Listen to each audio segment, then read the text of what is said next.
Oke, kembali lagi bersama Dharma Yuda. Pasti teman-teman penasaran apa materi yang saya bahas kali ini. Materi yang saya bahas yaitu kebutuhan bahan ajar dan sarana prasarana pembelajaran tematik. Yaitu kebutuhan bahan ajar pembelajaran tematik.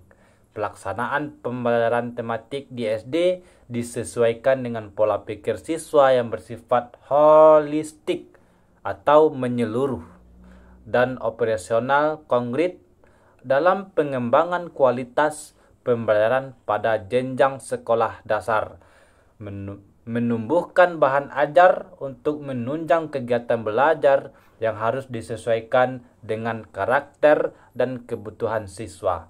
Hal tersebut karena bahan ajar adalah salah satu aspek yang krusial dalam kegiatan belajar dan mengajar. Bahan ajar memiliki peran yang penting dalam pembelajaran termasuk dalam pembelajaran tematik. Dalam satu topik pembelajaran diperlukan sejumlah sumber ajar yang disesuaikan dengan jumlah standar kompetensi yang merupakan jumlah bidang kajian yang tercangkup di dalamnya lingkungan alam dan lingkungan sehari-hari. Karena apa? Supaya kegiatan belajar dan mengajar dapat berjalan dengan maksimal, maka guru menumbuh bahan ajar yang disesuaikan dengan karakteristik siswa serta kurikulum yang sedang digunakan oleh Rosilia tahun 2020. Menurut Hadaya tahun 2018, bagi siswa, bahan ajar berfungsi sebagai sumber informasi serta sebagai alat yang diperlukan guru agar dapat mengawasi dan mengatur siswa dalam prosesnya menerima informasi. Nah, kalau ada itu pasti ada kebutuhannya. Jadi kebutuhannya yaitu kebutuhan sarana prasarana pembelajaran tematik. Yang pertama kebutuhannya yaitu implikasi terhadap pengaturan tempat duduk. Oke, pengaturan tempat duduk meliputi pengaturan meja, kursi, lemari, perabot kelas, alat media, atau sumber belajar lainnya yang ada di kelas. Diatur dengan fleksibel atau mudah diubah-ubah disesuaikan dengan tuntutan strategi pembelajaran yang akan digunakan. Yang kedua yaitu implikasi terhadap pemilihan bentuk kegiatan.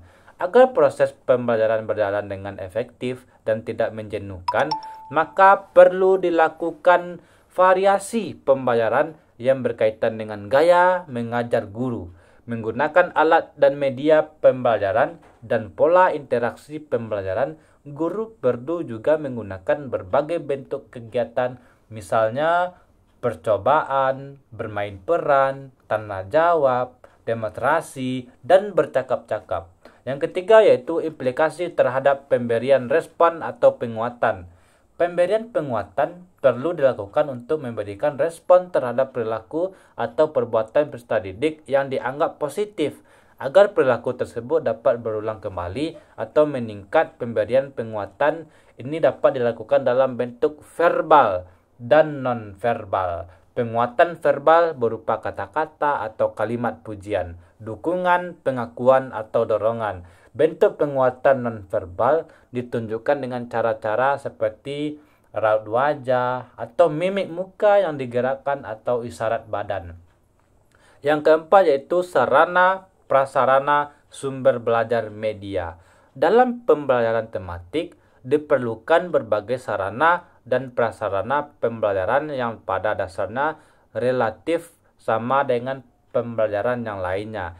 Hanya saja dia memiliki dalam pembelajaran tematik, guru harus memilih jeli media yang akan digunakan dalam bentuk. Hal ini, media tersebut harus memiliki kegunaan yang dapat dimanfaatkan dalam berbagai bidang studi yang berkaitan dengan tentu terpadu. Karena digunakan untuk pembelajaran konsep oleh tema, maka penggunaan sarana pembelajaran dapat berlebih efisien jika dibandingkan dengan pemisahan bidang kajian.